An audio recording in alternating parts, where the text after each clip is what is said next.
Hello! In this lesson, we will talk about web application firewalls and how they've evolved over time. What is a web application firewall, and how does it differ from the traditional edge firewall?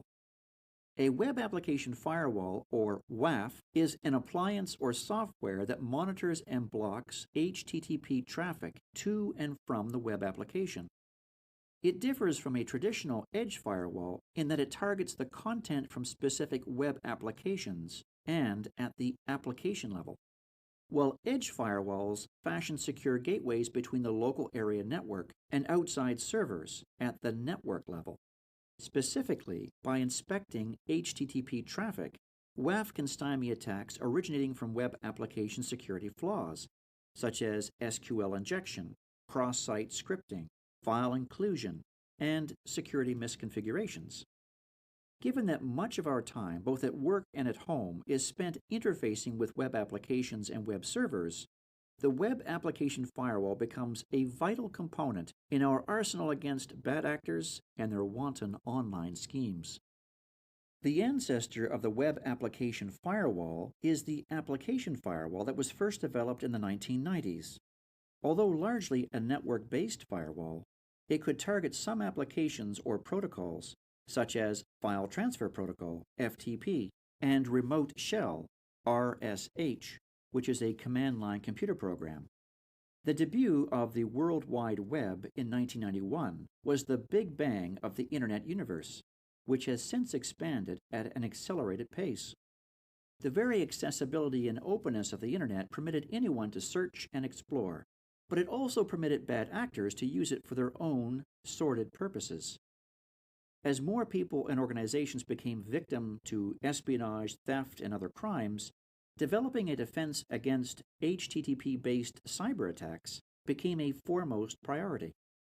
WAF couldn't rely on traditional edge firewall methods that based decisions on a blacklist of network addresses and blocked certain protocols and port numbers.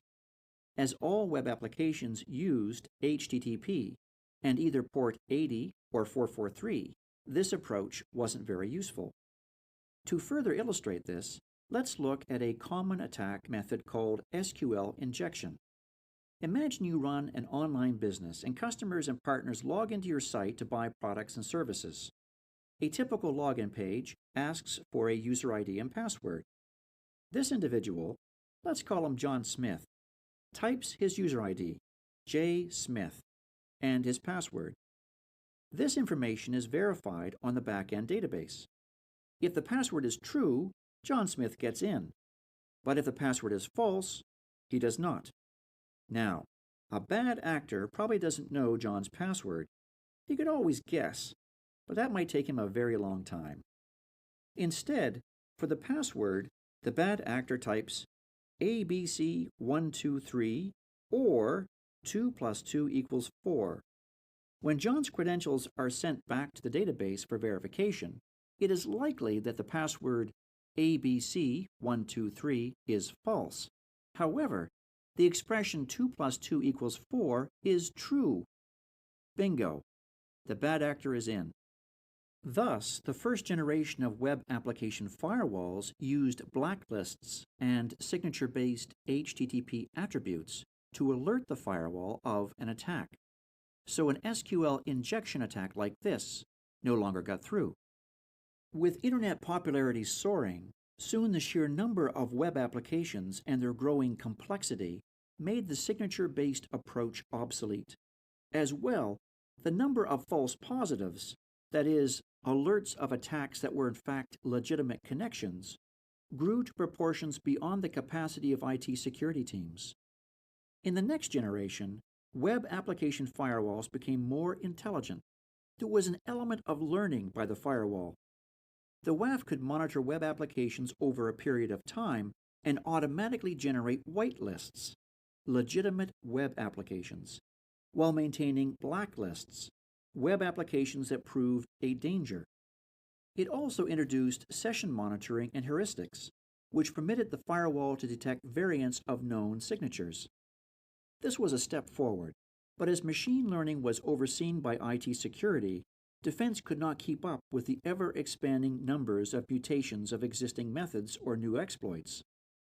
Moreover, there was no defense against zero-day exploits, which exploited an unknown weakness in software code. The logical turn in web application firewall development was machine learning unencumbered by human intervention. Now behavior analysis could be done at machine speeds and could adapt to the ever-changing attributes of the threat. Other security features were augmented to the firewall. Among these assets were distributed denial of service defense, IP reputation, antivirus, and data leak prevention (DLP). The firewall could stop any action that violated accepted HTTP behavior. It could identify the user and correlate the action they were attempting to do with their permissions, and desist any action that went beyond the scope of their role. The WAF was also designed to share information and collaborate with other security devices in the network, such as other firewalls and sandboxes.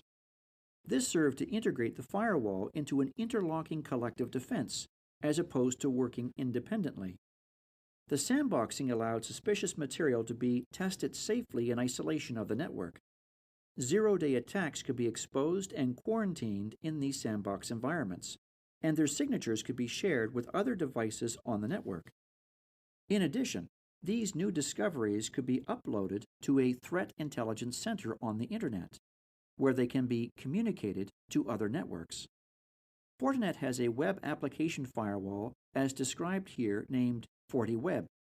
FortiWeb can be integrated with FortiGate and Fortinet's sandbox product, FortiSandbox. FortiGuard Labs is Fortinet's threat intelligence center, which can provide vital updates to FortiWeb and to other Fortinet products. Thank you for your time, and please remember to take the quiz that follows this lesson.